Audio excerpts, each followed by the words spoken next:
Halo, perkenalkan nama saya Teresia Palembang dari Fakultas Keguruan dan Ilmu Pendidikan, Prodi Pendidikan Fisika dengan NPM 62324. Di video kali ini, saya akan membuat simulasi pembelajaran dengan materi listrik statis dengan dua metode, yaitu diskusi dan ceramah. Selamat menyaksikan. Halo semuanya, selamat siang. Selamat siang. Bagaimana kabarnya? Baik.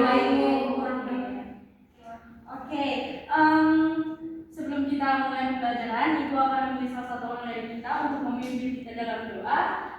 Ibu pilih Desi deh. Ades, pimpin kita dalam doa di depan.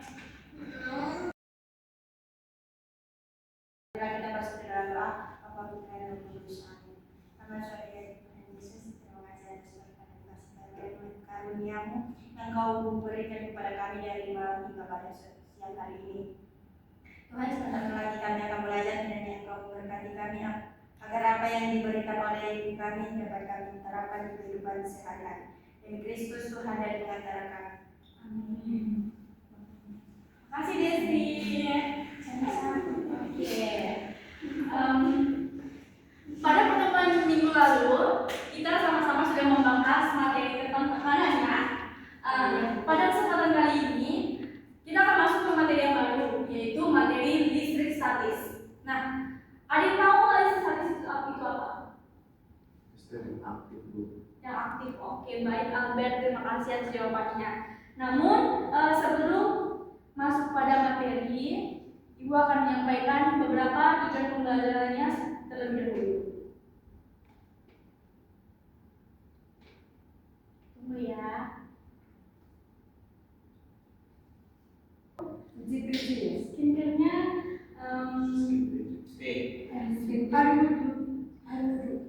udah Ini ya, Bu. iya udah masak. Gak tahu dia. Tempatnya cantik, Bu. Terima kasih Asna atas pujiannya, Ibu mau terbang. Tadi kok ada. Oke. Nah, di sini apa sih listrik statis? Dan kita masuk dalam tujuan pembelajaran. Pada pertemuan kali ini ada 3 tujuan pembelajaran. Yang pertama, mengetahui pengertian listrik statis. Yang kedua, membedakan benda netral, benda bermuatan listrik positif, dan benda bermuatan listrik negatif. Yang ketiga, menjelaskan konsep listrik statis pada proses terjadinya petir.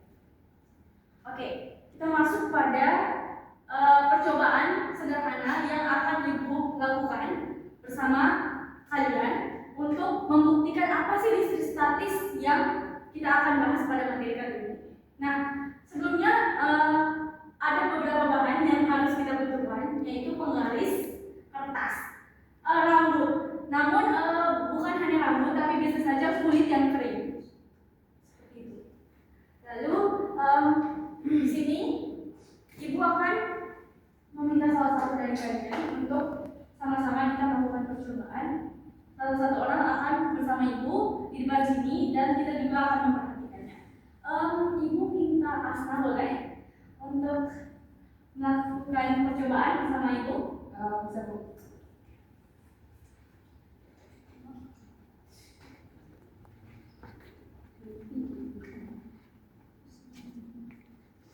Oke, anak-anak semuanya di sini kita perhatikan ya bahwa nanti teman Asna akan melakukan percobaan listrik statis. Nah, kita perhatikan baik-baik agar nanti kita bisa masuk ke materi yang lebih dalam. Oke, Asna silakan. Mau ke rambut atau ke kulit? Oh, dua-duanya. Oke, rambut dulu ya. Gosoknya lama. Wow. Coba diulang lagi. Lebih lama lagi, coba lebih lama lagi gosoknya.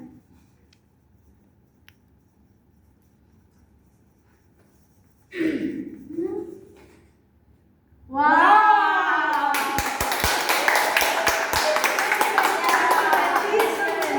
Coba yang kedua di kulit tangan ya, yang kering. Oh iya.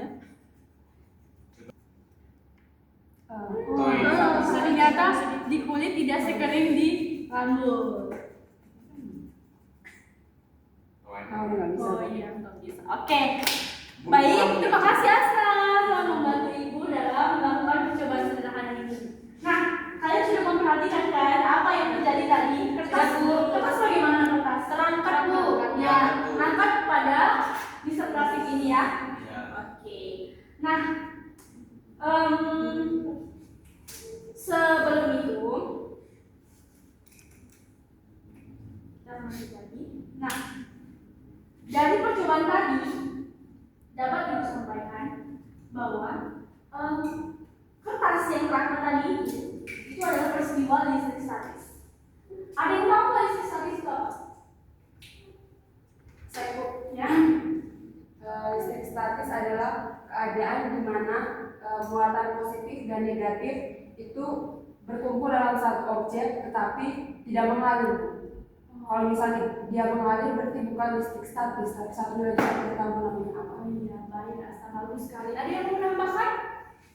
Oh iya, Richard silakan. Listrik statis itu biasanya terjadi ketika ada gesekan antara dua benda. Oh iya, benar sekali. Terima kasih Richard dan Asna. Ya, baik, Ibu akan melengkapi lagi jawaban dari Asna dan Richard bahwa listrik statis adalah kumpulan muatan listrik dalam jumlah yang tetap. Nah, listrik statis ini terjadi akibat adanya ketidakseimbangan muatan listrik di setiap benda. Jadi yang kita lihat tadi barusan bahwa pada muatan listrik di penggaris plastik ini dengan kertas itu tidak sama. Jumlah muatannya itu tidak sama. Mungkin anak-anak sekalian masih bingung dengan percobaan tadi, namun kita akan masuk lagi untuk mendalami materi ini. Ya, dalam satu benda terdapat atom-atom. Nah, atom-atom itu merupakan bagian terkecil yang ada dari suatu benda yang tidak bisa dibagi dengan cara biasa.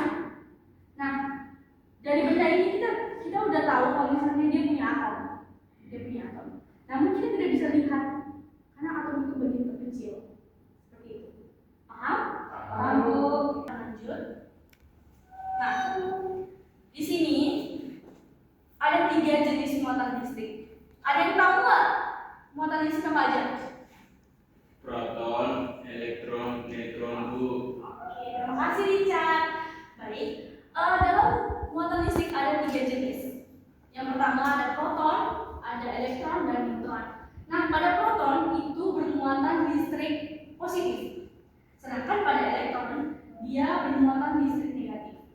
Dan pada neutron dia itu tidak bermuatan, dalam artian dia netral. Jadi sebelum kita menggosokkan penggaris pada serpian kertas tadi, kedua benda ini tidak memiliki muatan. Muatannya itu netral, tidak lebih, tidak kurang, tidak negatif, tidak positif, seperti itu. Selanjutnya, menurut teori atom Niels Bohr, bahwa atom itu terdiri dari 3 susunan, di mana ada proton, neutron, dan elektron. Nah, proton dan neutron terletak pada inti atom, sedangkan elektron terletak pada kulit-kulit atom. Elektron ini sangat bisa dibilang istimewa karena dia bergerak mengelilingi ataukah dia bisa berpindah tempat dari satu benda ke benda yang lain. Namun itu dia hanya elektron yang bisa berpindah dan bergerak. Selanjutnya, percobaan tadi yang sudah Ibu sampaikan sebelumnya, Ibu spill dikit tadi bahwa sebelum kedua benda ini digosok, kertas penggaris plastik digosok terus diberikan kepada kertas, itu mereka awalnya masih dalam keadaan netral, benda netral. Nah, benda netral itu apa sih? Ada yang tahu nggak?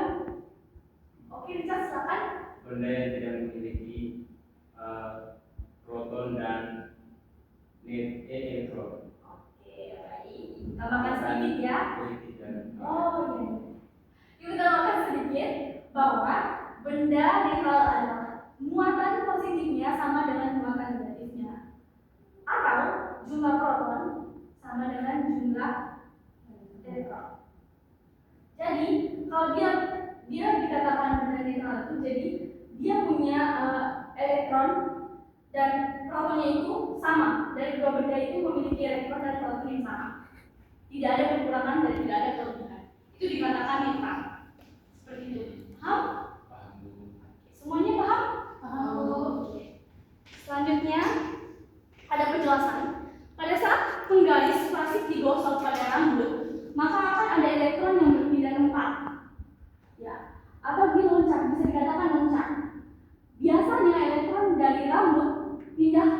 penggaris plastik sehingga jumlah proton dan elektron penggaris dan rambut tidak seimbang. Nah, pada rambut, karena elektronnya ada yang berpindah, maka jumlah proton lebih banyak daripada jumlah elektron. Benda yang kelebihan proton disebut benda bermuatan listrik positif. Jadi, ya, silakan. Ada yang bisa tergambar sedikit dengan penjelasan Ibu? Apa itu benda bermuatan positif? Apa itu benda bermuatan negatif? Bisa, Bu. Silakan Asta. Bisa disampaikan? Oke. Benda yang bermuatan positif artinya jumlah protonnya lebih banyak dari jumlah elektron. Kalau benda yang bermuatan negatif berarti jumlah elektronnya lebih banyak daripada jumlah protonnya.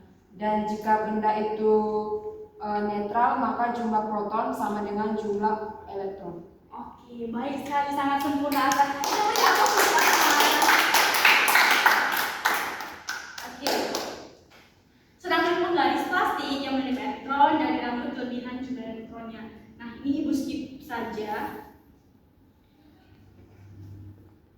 Kita masuk pada sebelumnya mungkin akan Ibu gambarkan terlebih dahulu biar semuanya jangan kebingungan. Jadi pada ini Ibu gambar ya, ini mistar ya, anggap saja mistar. Terus ini rambut. Bukan terang. Terang ya, maaf ya.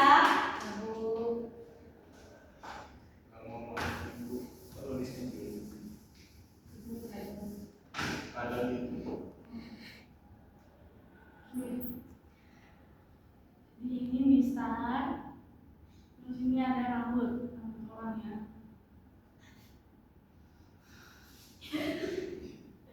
Rambut orang. Nah, sebelum mereka sebelum mistar plastik ini digosok ke rambut, dia memiliki muatan yaitu seperti ini.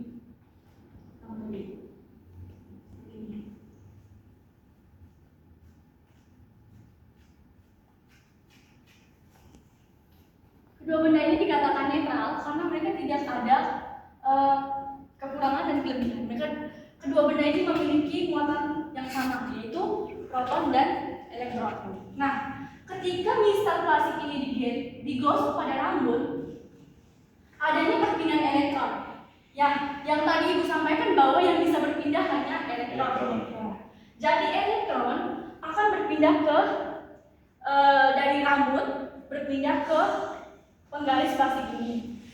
Nah, maka kemudian terjadi pada mistar plastik dan rambut, mistar plastik ini akan kelebihan elektron. Sedangkan rambut akan kekurangan elektron. Atau bisa dibilang dia lebih ke proton, lebih banyak proton daripada elektronnya. Nah, hal ini membuat penggaris plastik akan berenergi listrik. Nah, ketika penggaris plastik sudah ada energi listrik, dia akan menarik kertas, serpihan-serpihan kertas yang tadi kita lakukan. Paham? Oke. Dari penjelasan ini, apakah sudah paham? Sudah, Bu. Lanjut pada konsep terjadinya petir. Kalian tahu nggak kalau misalnya petir itu terjadinya gimana? Sebelum kita masuk ke penjelasan lebih lanjut, kalian tahu nggak bagaimana terjadinya petir? Saya Bu. Ya, Richard silakan. Saya jelaskan hal dulu. Iya. Ketika petir hujan bukan? Iya, hujan. Terus ketika sebelum itu kilat bumi. Dan ketika muncul petir, itu ketika di bumi ada memiliki aliran yang berbeda. Misalnya di atas awan itu memiliki aliran positif misalnya.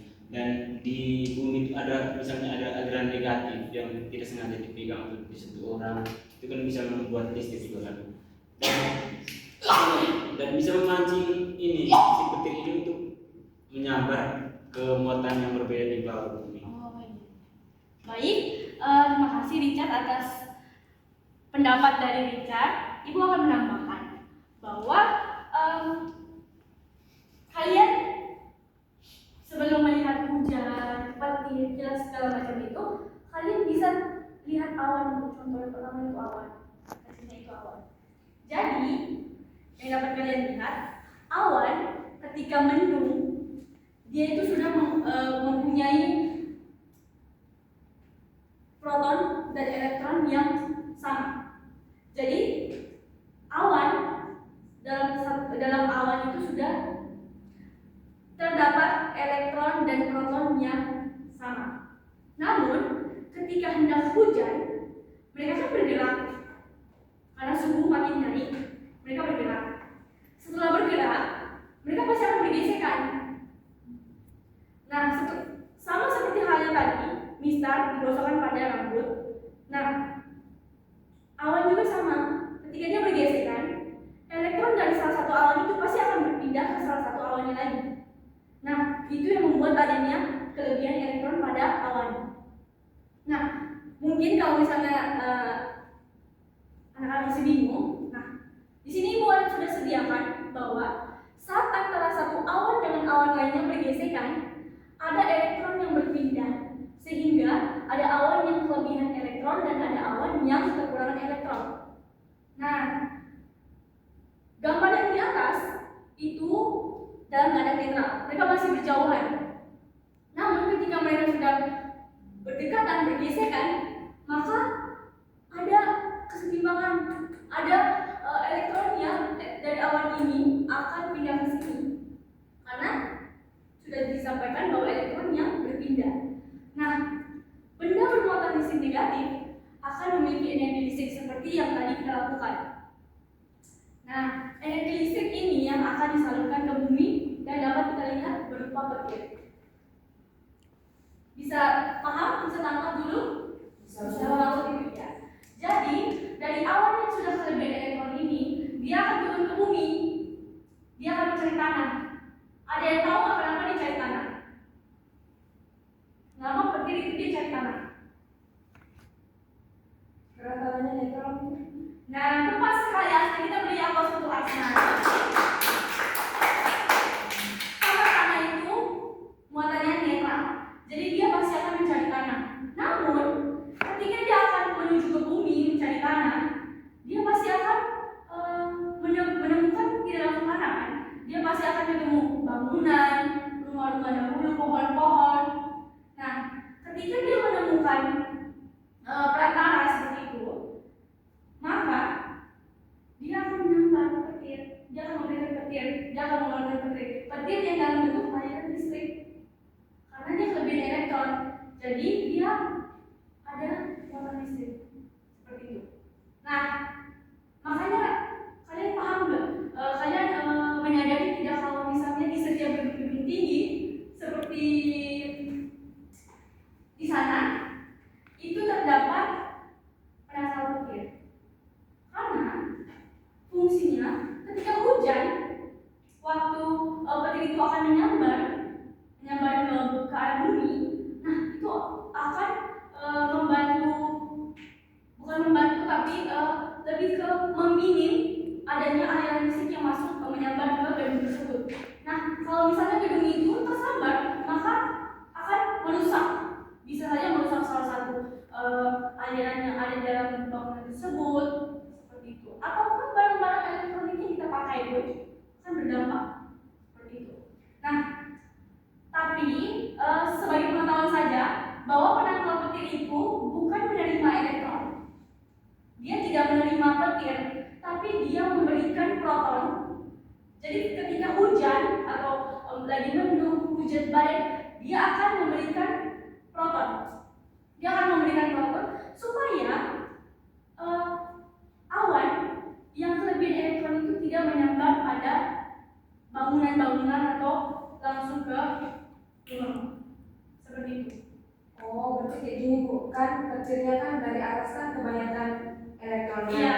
Jadi penangkap petirnya itu kayak ngasih protonnya, Proton. biar kalau elektron sama proton yang ketemu dalam jumlah yang sama kan netral. Iya. Jadi nggak ada efek. Iya, seperti itu. Jadi selama ini pasti kalian bingung. Oh iya, kenapa Richard? Terus kenapa? Kan kalau dari bangunan kan kalau ketemu bangunan kan ya yang tangkap petir kan memberikan positif kan ke negatif juga, ke awan petir negatif juga. Nah itu kan jadi netral. Terus kenapa tanah kan netral? Berarti dia tidak sama kan dengan apa? Dengan tanah. Kenapa ibu bilang petir turun yang bertanah? Karena tanah kan netral. Berarti tidak membantu juga kan? Sama dengan menangkap petir kan? Sebelum ibu menjawab, ada yang mau jawab nggak? Erna, Asta? Saya Nah, iya, silakan Asta. kan gini, tadi kan ibu udah bilang kalau misalnya dari awan untuk sampai ke tanah itu kan jauh. Ya, Ya itu kan? perantara. Nah, kenapa dia harus mencari si tanah itu? Karena tanah kan netral. Jadi kalau misalnya si elektron itu ketemu sama yang netral, maka dia akan netral juga. Jadi kayak kan tadi kan kayak juga ada aksi-aksi kali ya. Kan kalau dari negatif, dia kalau misalnya ketemu yang si tanah yang netral ini dia akan jadi netral. Tapi kan dari awan kan tidak mungkin dia langsung ke tanah. Kan pasti dari sana itu kan ada banyak, ada bangunan, ada pohon kan. Jadi kayak sebelum dia ke tanah, dia mungkin akan lebih cepatnya itu dari awan itu ke bangunannya, Gedung atau ke tinggi. pohon-pohonnya gitu. Yang mungkin jangkauannya sebelum ke sana. Makanya kalau misalnya kayak gedung-gedung di kayak kampus atau kayak kampus kita itu kan pasti setiap gedungnya itu ada penangkap petir. Jadi kayak sebelum dia mencapai tanah, dia sudah disangkal duluan begitu. Karena kalau misalnya dia menyampai tanah kan pasti bangunan yang kayak memang atau sesuatu yang dia tuju di situ kan pasti akan lebur. Karena kan kekuatan listrik itu kan kayak banyak sekali, kan, besar sekali, apalagi kalau misalnya lagi musim-musim. Ya, apakah Risa sudah bisa menerima pendapat dari Asta? Belum. Soalnya kan penangkap petir kan memberikan positif kan. Ya. Nah itu sampai itu kan netral. Jadi petir itu tidak sambar yang penangkap petir kan. Nah, netral kan itu. Berarti kalau tanah netral berarti petir juga tidak mau menyambar tanah. Karena netral tanah. Bagaimana? Bukan. Masih cukup Abed? Awan itu kan dia muatannya kelebihan kan. Nah, sedangkan penyangkal petir itu dia sebenarnya bukan menerima, tapi dia memberikan supaya awan itu supaya tidak terjadi kayak aliran listrik yang kuat. Coba kalau misalnya dari awan nggak ada bangunan yang tinggi langsung ke tanah. Nah, yang apapun yang diinjak sama tanah oleh baik kita atau binatang langsung mati karena aliran listrik. Itu yang pertama. Yang kedua, si penyangkal petir ini dia bisa menetralkan, tapi dengan satu syarat, dia akan mengalirkan listrik. Maka penyangkal petir itu yang rusak. Kalau enggak, petir itu bakalan bisa kayak timbal balik, enggak di situ saja, bisa ke tempat yang lain gitu. Jadi bukan hanya karena netral, karena hanya netral si tanahnya, makanya si petir nyari tanah, bukan gitu. Tapi dia kayak menetralkan supaya menyangka si petir itu tidak terlalu memberikan dampak yang kuat untuk manusia yang di bawah itu. Coba kalau misalnya logikanya lagi gelap-gelapnya terus gak ada penyangkal petir sama sekali, langsung disambar di tanah. Nah itu kan langsung gosong ya, kita yang di bawah itu langsung rusak. Coba perhatikan yang tempat-tempat yang tertinggi atau pohon kelapa deh. Kalau petir kan pohon kelapa nggak ada penyangkal petirnya, coba langsung disambar, langsung hancur kan, semua gosong semua. Nah gitu juga logikanya kalau si petir itu menyambar langsung si tanah yang netral, pasti siapapun makhluk apapun yang tinggal di tanah itu, yang di sekitaran yang disambar itu pasti bakalan dead. Gitu. Baik, terima kasih atas pendapat Albert dan Asna tentang jawaban dari Richard tadi. Untuk Richard, terima kasih sudah bertanya, termasuk mendapatkan jawaban-jawaban baru ya, pendapat-pendapat baru dan pengetahuan-pengetahuan baru juga dari pertanyaan tadi. Baik, sesuai dari pendapat Albert dan Asna bahwa penangkal petir dia akan memberikan proton. Mungkin Richard kebingungan dengan bahasa ibu tadi bahwa keadaan netral. Nah, kalau masih bingung, ibu akan mengganti bateku yaitu menambahkan proton. Jadi dengan menambahkan proton, maka awan itu tetap memberikan petir, tapi dalam jumlah yang tidak sebesar itu, karena dia akan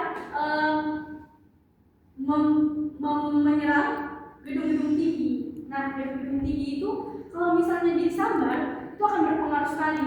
Entah kalau misalnya bukan penangkalnya yang rusak, bisa jadi dia akan ke tempat lain, ke gedung-gedung sebelahnya, nah seperti itu.